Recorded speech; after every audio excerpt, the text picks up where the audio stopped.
Welcome to my YouTube channel. This is Sangeeta और आज हम करने वाले हैं यूपीएससी जीएसआई एग्जाम के लिए जनरल साइंस की तैयारी। ओके तो हमें पता है कि जनरल साइंस जो है पिछली बार 30 मार्क्स का आया था अराउंड, जिसमें 10 क्वेश्चंस थे फिजिक्स के, 10 केमिस्ट्री के और 10 बायोलॉजी के। ऑल राइट, तो आज हम करेंगे बायोलॉजी पहले। So before studying biology part, तो हम ये देख लेते हैं पिछले साल कौन से क्वेश्चंस आए थे। तो एक क्वेश्चन था कि हमें किंगडम, फाइलम और स्पीशीज, जेनस, ऑर्डर का सीक्वेंस पूछा था। ऑल राइट, उसके बाद था ह्यूमन एलिमेंट्री कैनाल, इसका भी सीक्वेंस आया था। एंडोप्लाज्मिक रेटिकुलम, ये क्या है, हमारे ऑर्गेनल्स हैं जिसके बारे में हम अभी पढ़ेंगे। प्लास्टिड्स और मेरिस्टेमेटिक टिश्यूज़, ये सब प्लांट के चैप्टर से है। स्क्वैमस एपिथेलियल, ये क्या होते हैं, हमारे एनिमल टिश्यूज़ होते हैं। उसके बाद फिर से एक क्वेश्चन था टिश्यूज़ के ऊपर, जो कि रिलैक्सेशन और कॉन्ट्रैक्शन किस में होता है, muscular, connective, epithelial, nervous. Okay, उसके बाद आया था किंगडम प्रोटिस्टा, ये क्या हमारे किंगडम्स होते हैं various, like Monera, protista, animalia. Okay, तो इसके लिए इसके ऑर्गेनिज्म पूछे थे कि इसके अंदर कौन से ऑर्गेनिज्म आते हैं। उसके बाद आया था प्लांट के parts like tracheid, guard cells, chlorenchyma, aerenchyma, ये सब के बारे में भी मैं बता दूंगी आपको। उसके बाद आया था बायलेटरल सिमेट्री किसी ऑर्गेनिज्म में होती है, तो बायलेटरल तो हमें पता ही है। तो बायलेटरल सिमेट्री क्या होती है, जिसमें क्या होता है कि एक ऑर्गेनिज्म है तो वो दो पार्ट में जो है सिमेट्रिकली डिवाइड हो जाता है, मतलब कि उसकी मिरर इमेज बनेगी लाइक ह्यूमन बींग्स। ओके, तो जो हमारा ये स्पीशीज और किंगडम का जो सीक्वेंस था, एलिमेंट्री कैनाल का था, और बायलेटरल सिमेट्री कौन से ऑर्गेनिजम्स में होती है, इसका तो मैं टेबल अपने टेलीग्राम चैनल पे दे दूंगी। और जो पार्ट रहता है उसको हम अभी कवर कर लेंगे। तो बेसिकली मैं आज सारी बायोलॉजी खत्म करवा दूंगी। तो सबसे पहले हम शुरू करेंगे सेल से। ओके, तो ये हम बचपन से पढ़ते आ रहे हैं, सेल क्या होता है, फंडामेंटल यूनिट ऑफ लाइफ। तो कौन से सेल्स होते हैं, एक तो एनिमल सेल होता है जो एनिमल में होता है, प्लांट सेल। अब इसमें कुछ कॉमन फीचर्स होते हैं, ऑर्गेनल्स हम कहते हैं। तो वो किसी में होता है, किसी में नहीं होता है। तो जो कॉमन है दोनों में, एनिमल और प्लांट में, वो कौन से हैं, lysosome, ribosome, mitochondria, endoplasmic reticulum, rough और स्मूथ होते हैं ये, साइटोप्लाज्म, न्यूक्लियोलस और गोल्गी अपरेटस। और जो कॉमन नहीं है, जो सिर्फ हमें प्लांट सेल में मिलता है, वो है सेल वॉल, प्लास्टिड, क्लोरोप्लास्ट भी कहते हैं इसको, और बिग वैक्यूल। जो प्लांट सेल होगा ना, उसका वैक्यूल जो है बड़ा होगा और एज कम्पेयर टू एनिमल। अब मैंने बताया कि ये सब जो है, इन सबको बोलते हैं ऑर्गेनल्स। अब जो ऑर्गेनल्स है, इन सबको एक ही जगह रहना होता है, और इनको एक जगह रखने के लिए एक मटेरियल होता है, उसको बोलते हैं हम साइटोप्लाज्म। वो क्या करता है, सारे ऑर्गेनल्स को एक जगह होल्ड करके लगता है। It is like a jelly like material. और जो साइटोप्लाज्म है, अब वो जेली लाइक है, तो उसको एक मेम्ब्रेन भी तो चाहिए ना, मतलब एक कवरिंग चाहिए जो उसको प्रोटेक्ट करेगा, कोई भी बाहर की चीज़ जो आएगी उसके अंदर। तो उसको हम बोलते हैं प्लाज्मा मेम्ब्रेन, जो होती है हमारी साइटोप्लाज्म की लेयर। अब जो ये प्लाज्मा मेम्ब्रेन होता है, इसका एक स्पेशल फीचर होता है कि ये पोरस होती है। अब पोरस क्यों होगा, हमें पता है कि अगर कोई चीज़ पोरस है, उसमें जगह है, तो उससे क्या होता है कि कोई भी एक्सचेंज हो सकता है मटेरियल का, बाहर से अंदर की तरफ। क्योंकि जो ऑर्गेनल्स हैं अंदर साइटोप्लाज्म के, उनको भी तो कुछ न्यूट्रिएंट्स चाहिए ताकि वो अपना फंक्शन कर सकें, अपना काम कर सकें। ऑल राइट, तो बस वही लिखा है मैंने कि प्लाज्मा मेम्ब्रेन जो है वो पोरस होता है। और गैसेस का एक्सचेंज हो सकता है कैसे, डिफ्यूजन से, और वाटर का हो सकता है ऑस्मोसिस से। कुछ नहीं है कि high concentration to low concentration, यहाँ पे हाई कंसंट्रेशन होगी और लो कंसंट्रेशन होगी। हमें पता है कोई भी चीज़ हमेशा हाई कंसंट्रेशन से लो कंसंट्रेशन में फ्लो करती है। और दो केसेस होते हैं, हाइपरटोनिक और हाइपोटोनिक। इसमें क्या होता है, रिवर्स होता है। अब हमने पढ़ा होगा कि अमीबा क्या है, वो यूनिसेलुलर ऑर्गेनिज्म है। यूनिसेलुलर मतलब उसका एक सिंगल सेल होता है, ज़्यादा सेल्स नहीं होते, एक ही सेल होता है। इसकी एक यूनिक प्रॉपर्टी है, उसको बोलते हैं एंडोसाइटोसिस। क्या है कि जो अमीबा है ना, और अगर ये फूड पड़ा है, तो क्या करेगा, अमीबा मूव करते करते आएगा, क्योंकि ये अपनी शेप डिफॉर्म कर सकता है। तो जो मटेरियल है ना, उसको अपने अंदर एनगल्फ कर लेता है, अपने अंदर ले लेता है। ठीक है, तो इसको हम बोलते हैं एंडोसाइटोसिस। ये हमें अमीबा में देखने को मिलता है। इसी तरह एक और डिवीजन होती है बेस्ड ऑन न्यूक्लियर मेम्ब्रेन की प्रेजेंस है कि नहीं। तो दो तरह के होते हैं, प्रोकैरियोटिक सेल और यूकैरियोटिक सेल। जो प्रोकैरियोटिक सेल होता है, वो क्या होता है कि उसमें न्यूक्लियर मेम्ब्रेन जो है एब्सेंट होता है। ओके, तो न्यूक्लियर मेम्ब्रेन जिसमें नहीं होगा, तो उसको हम बोल देंगे न्यूक्लियोइड। तो ये टर्म याद रखना आप। और जो यूकैरियोटिक है वो उसका ऑपोजिट है, उसमें सेल न्यूक्लियर मेम्ब्रेन प्रेजेंट होती है। जो प्रोकैरियोट्स हैं उसका एग्जाम्पल क्या है, बैक्टीरिया है और एल्गी है, ठीक है। इसके बाद आता है वैक्यूल। वैक्यूल जो है मैं आपको बता चुकी हूँ, जो प्लांट सेल है उसमें तो बड़ा होगा और जो एनिमल सेल है उसमें छोटा होता है। तो वैक्यूल का फंक्शन क्या है, it is basically store house. तो कुछ भी स्टोर, जैसे कि कोई भी अमाइनो एसिड बनेगा, शुगर बनेगा, तो वो यहाँ पे आके स्टोर होता है। तो ये क्या है, storage of amino acid and sugar. उसके बाद आते हैं एंडोप्लाज्मिक रेटिकुलम। एंडोप्लाज्मिक रेटिकुलम क्या होता है, इसका फंक्शन होता है प्रोटीन और फैट्स को प्रोड्यूस करना, ठीक है। अब ये दो तरह के होते हैं, आर ई आर और S E R. R E R S E R क्या है, R E R is rough endoplasmic reticulum और S E R is smooth. तो आर ई आर और एस ई आर का दोनों का फंक्शन अलग अलग है, इसके एग्जाम में पूछते हैं। आर ई आर की खास बात यह है कि इसकी जो सरफेस पे ना हमें राइबोसोम्स मिलते हैं, और राइबोसोम क्या करता है, प्रोटीन को बनाने में हेल्प करता है। और आर ई आर का ऑपोजिट क्या होगा, स्मूथ एंडोप्लाज्मिक रेटिकुलम। इसके ऊपर कोई राइबोसोम नहीं होगा और इसका फंक्शन क्या है, फैट और लिपिड को प्रोड्यूस करना। उसके बाद आता है गोल्गी कॉम्प्लेक्स। ये भी मेम्ब्रेन बाउंड होता है, जैसे कि हमने बताया जो साइटोप्लाज्म है उसके ऊपर एक मेम्ब्रेन होती है, तो गोल्गी कॉम्प्लेक्स के ऊपर भी मेम्ब्रेन होगी जो कि उसकी आउटर कवरिंग है। अब इसका बहुत इंपॉर्टेंट रोल है, ये चीज़ों को पैक भी करता है, स्टोर भी करता है और उसको ट्रांसपोर्ट भी करता है, ठीक है। और गोल्गी कॉम्प्लेक्स में हमें क्या मिलेगा, यहाँ पे हमें मिलते हैं लाइसोसोम। गोल्गी कॉम्प्लेक्स क्या बनाता है, लाइसोसोम। लाइसोसोम को हम सुसाइडल बैग्स भी बोलते हैं, क्यों। लाइसोसोम क्या होता है कि अगर कोई सेल की डिवीजन हो रही होती है और अगर एक टाइम ऐसा आया कि वो डिवीजन इम्प्रॉपर हो गई, ठीक से नहीं हो रही, तो वो क्या करता है, खुद के सेल्स को ही बर्स्ट कर देता है। इसलिए इसको हम बोलते हैं सुसाइडल बैग्स। अब हमने डिस्कस किया था कि जो सेल वॉल है वो हमें सिर्फ किस में मिलेगी, प्लांट सेल में। तो सेल वॉल याद रखना सेल से कि ये किससे बना होता है, सेल्यूलोज से, which is hydrogen and carbon. अब सेल्यूलोज का काम क्या है, ये सिर्फ इसको जो है एनिमल ही डाइजेस्ट कर सकते हैं, इसलिए जो हर्बीवोर्स होते हैं, काऊ हो गया, ये सब जो हर्बीवोर्स हैं, इस पे हमें क्या मिलता है, सेल्यूलोज मिलते हैं, ठीक है। उसके बाद प्लाज्मा मेम्ब्रेन है, उसकी भी एक कवरिंग है, किसमें, प्लांट सेल में। साइटोप्लाज्म को किसने कवर किया था, प्लाज्मा मेम्ब्रेन ने। और प्लाज्मा मेम्ब्रेन जो है प्लांट सेल में कौन कवर करेगा, सेल वॉल, क्योंकि ये इसका स्पेशल फीचर है प्लांट सेल का, ठीक है। सिमिलरली जो सेल्यूलोज है, अब इसका फंक्शन क्या है, ये स्ट्रेंथ प्रोवाइड करता है और किससे प्रोटेक्ट करता है, प्लाज्मोलिसिस। प्लाज्मोलिसिस एक इम्पॉर्टेंट टर्म है। वो क्या है कि जब कोई सेल है, कोई प्लांट सेल है, प्लांट सेल में ही होगा क्योंकि ये, तो क्या होगा कि जब मटेरियल बाहर से अंदर आ रहा है ना, तो इतना ज़्यादा मटेरियल आ जाएगा कि जो है सेल जो है बर्स्ट कर सकता है, तो उस चीज़ को प्रिवेंट करता है सेल्यूलोज। उसके बाद आता है हमारा न्यूक्लियस। न्यूक्लियस के अंदर हमें मिलते हैं chromosome which are genetic material. और क्रोमोजोम के अंदर हम क्या मिलता है, डीएनए। डीएनए क्या होता है, deoxy ribo nucleic acid which is a protein. अब जो हमारा न्यूक्लियस है उसके ऊपर भी एक मेम्ब्रेन होती है और ये भी पोरस होती है ताकि मटेरियल का एक्सचेंज हो सके। अब एक टर्म आती है प्रोटोप्लाज्म। न्यूक्लियस और साइटोप्लाज्म अगर मिलते हैं तो वो बनाते हैं प्रोटोप्लाज्म। और जो हमारा न्यूक्लियस है उसके अंदर भी एक सर्कुलर रीजन होता है, उसको हम बोलते हैं न्यूक्लियोलस, ठीक है। तो इसको कंफ्यूज मत होना, न्यूक्लियस और न्यूक्लियोलस ये दोनों अलग टर्म्स हैं। अब हमारे ह्यूमन सेल में जो है 23 पेयर ऑफ क्रोमोसोम्स होते हैं। 22 तो ऑटोजोम्स होते हैं। ऑटोजोम मतलब दोनों, मेल में भी मिलेगा और फीमेल में भी मिलेगा। लेकिन जो 23rd होगा ना, 22 हो गया, एक रह गया, तो वो होगा हमारा सेक्स क्रोमोजोम। अगर एक्स वाई क्रोमोजोम आएंगे तो उसको बोलेंगे मेल, और अगर एक्स एक्स होगा तो फीमेल। इसके बाद देखेंगे हम माइटोकॉन्ड्रिया, जो हम बचपन से पढ़ते आए, it is power house of cell. और इसके अंदर हमें क्या मिलता है, एटीपी मिलता है, विट इज़ एडिनोसिन ट्राइफॉस्फेट। एंड सबसे इम्पॉर्टेंट बात, सबसे इम्पॉर्टेंट क्या है कि इनका खुद का ही डीएनए और राइबोसोम होते हैं। अब इनका खुद का डीएनए और राइबोसोम का तो मैंने बताया था, राइबोसोम क्या करता है, प्रोटीन बनाता है, तो ये अपना खुद का प्रोटीन भी बना सकते हैं, ठीक है। अब उसके बाद आता है प्लास्टिड। प्लास्टिड हमें सिर्फ किस में मिलता है, प्लांट सेल में। तो इसमें जो हमारा ग्रीन कलर होता है लीफ का, उसमें क्लोरोफिल होता है जो कि क्या होता है, ग्रीन पिगमेंट।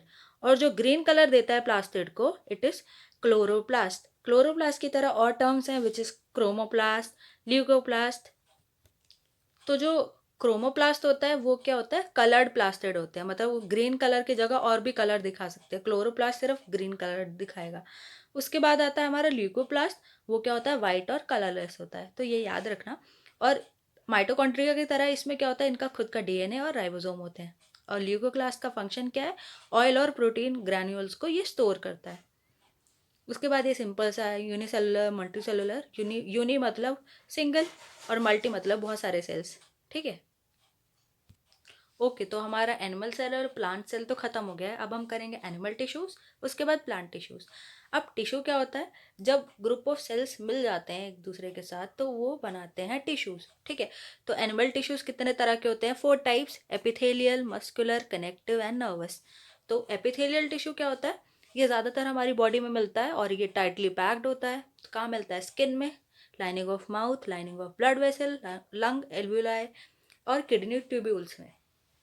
अब ये कितने तरह का होता है, ये 3 तरह का होता है। एक होता है स्क्वैमस एपिथेलियम, क्यूबॉइडल और कोलमनर। स्क्वैमस एपिथेलियम क्या होता है, जब ये सिंगल लेयर में प्रेजेंट है तो उसको बोलेंगे हम स्क्वैमस एपिथेलियम। और अगर ये क्यूब लाइक फॉर्म में है तो क्यूबॉइडल, और पिलर फॉर्म में है तो कोलमनर। इसका फंक्शन क्या है, जो स्क्वैमस एपिथेलियम है उसका फंक्शन है फिल्ट्रेशन का, क्यूबॉइडल का फंक्शन है स्ट्रेंथ देता है ये, और जो कोलमनर है वो क्या है, एब्जॉर्ब और सिक्रीशन करता है। और जो स्क्वैमस एपिथेलियम है ये वाला, इसकी फर्दर 2 टाइप्स हैं, या तो सिंपल होगा या फिर स्ट्रेटिफाइड होगा। अगर सिंगल लेयर में है तो सिंपल है, और अगर लेयर बाय लेयर है तो स्ट्रेटिफाइड। ओके, एक दूसरे के ऊपर है। तो ये हमें कहाँ कहाँ मिलते हैं वो देख लेते हैं। तो जो क्यूबॉइडल है वो हमें मिलते हैं lining of kidney tubules, duct of salivary gland, जो हमारे माउथ में ग्लैंड्स होते हैं वो सेलिवरी ग्लैंड होते हैं। उसके बाद कोलमनर, ये हमें कहाँ मिलेगा, in the inner lining of intestine. Okay, उसके बाद आएगा हमारा जो सिंपल स्क्वैमस एपिथेलियम है, वो कहाँ कहाँ मिलता है हमें, इसोफेगस में मिलेगा, क्या होती है, फूड पाइप होती है जहाँ से खाना जाता है। और उसके बाद लाइनिंग ऑफ माउथ में सेल्स लाइनिंग, ब्लड वेसल और लंग एल्वुलाई में मिलता है। और जो स्ट्रेटिफाइड है वो कहाँ मिलता है, स्किन। ये हमेशा याद रखना, जो स्किन की लेयरिंग जो टिश्यू होता है वो होता है stratified squamous epithelium tissue. Okay, stratified क्यों, हमें भी पता है कि अगर हमें कभी चोट लगती है तो ऐसा नहीं है कि डायरेक्ट वहाँ से ब्लड फ्लो करने लग जाता है। क्यों, क्योंकि हमारी स्किन की जो है बहुत सारी लेयरिंग है ना। तो ये क्या है, स्ट्रेटिफाइड स्क्वैमस एपिथेलियम टिश्यू। अब आएंगे हमारे मस्कुलर टिश्यू। मस्कुलर टिश्यू में प्रोटीन्स होते हैं, एक्टिन और मायोसिन, ठीक है। तो मस्कुलर टिश्यूज 2 तरह के होते हैं, स्ट्राइटेड मसल्स होंगे या फिर अनस्ट्राइटेड होंगे।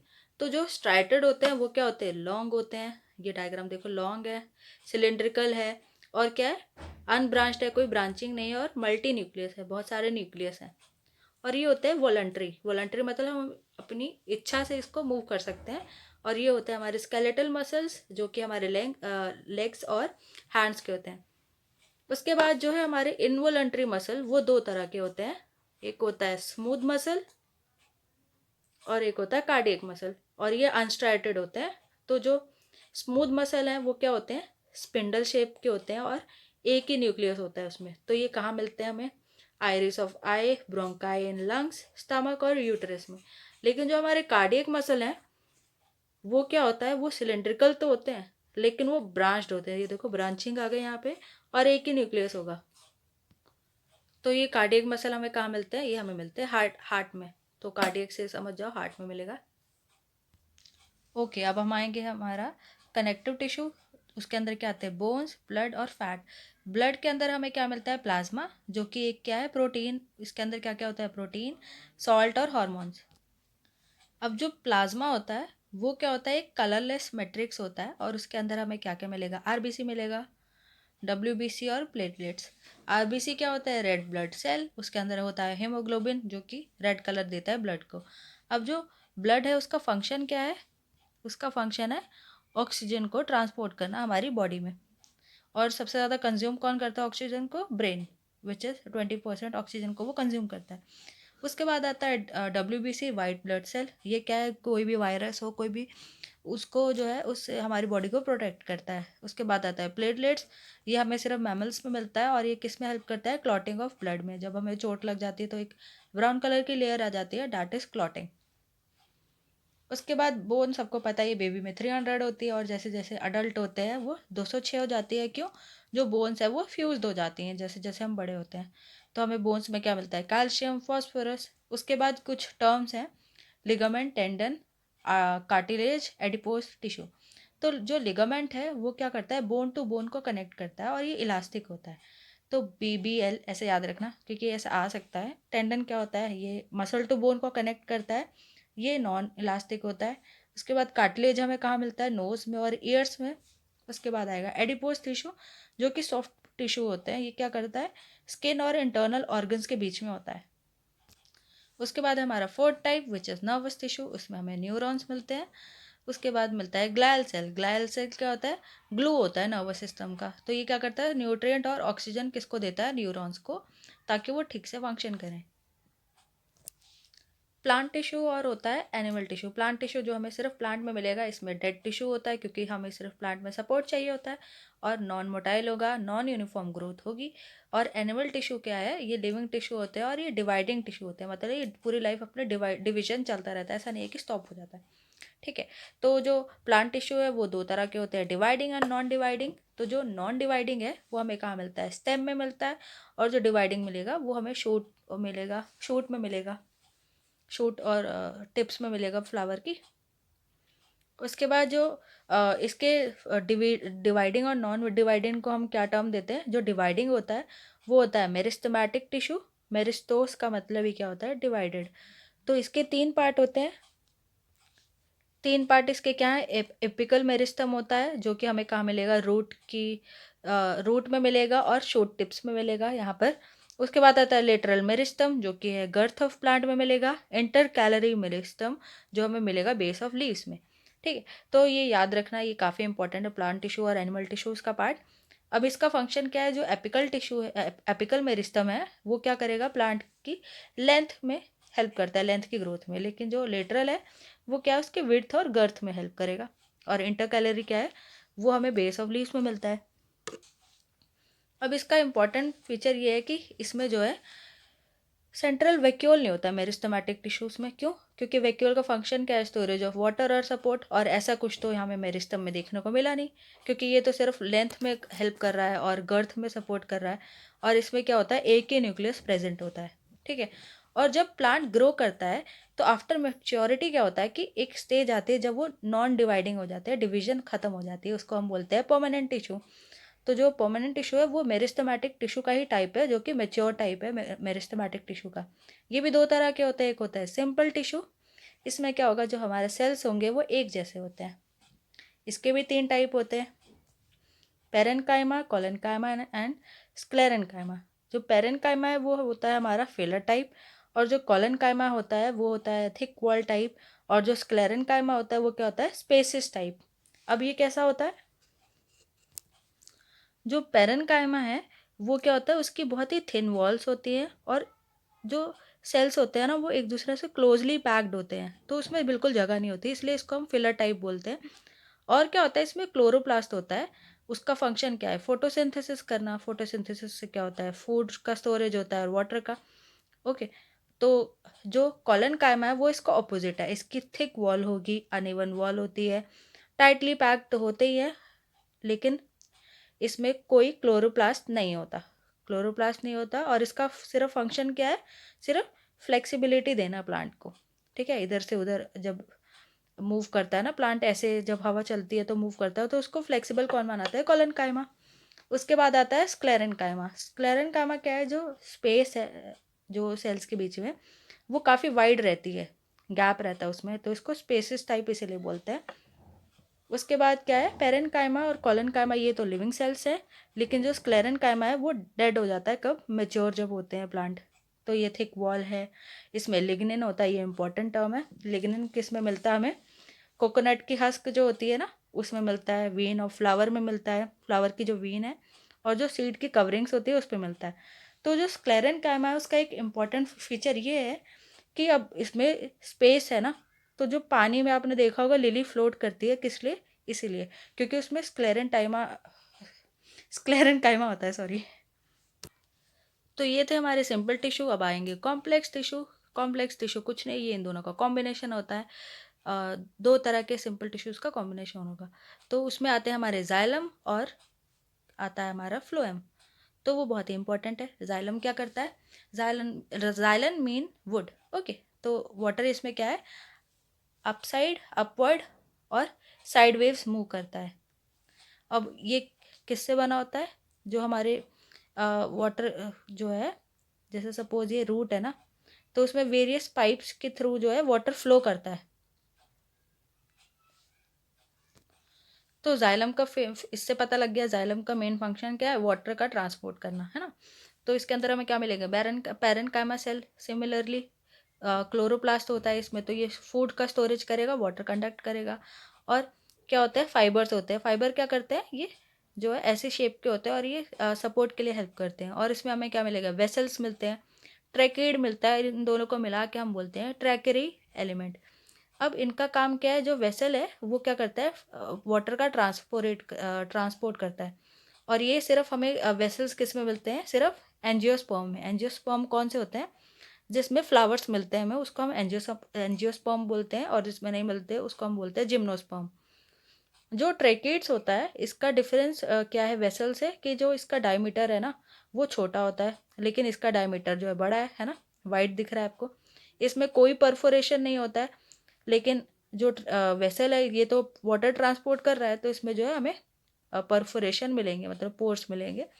और इसकी लेंथ जो है वो स्मॉल होती है as compare to vessel. Vessel की लेंथ जो है बड़ी होगी। और जो ये ट्रेकेट्स है वह सारे वेस्कुलर प्लांट्स में मिलता है। सिमिलरली फ्लोएम, ये सेकेंड टाइप है कॉम्प्लेक्स टिश्यू का। पहला था जाइलम। तो फ्लोएम का मतलब होता है बार्क ऑफ ट्री। तो इसमें फूड क्या है? अप भी मूव करता है और डाउन भी। तो जो जाइलम था उसमें सिर्फ क्या मूव कर रहा था? अप कर रहा था और साइडवेज कर रहा था। तो फ्लोएम का फंक्शन क्या है? ये फूड का ही ट्रांसपोर्ट करता है सिर्फ।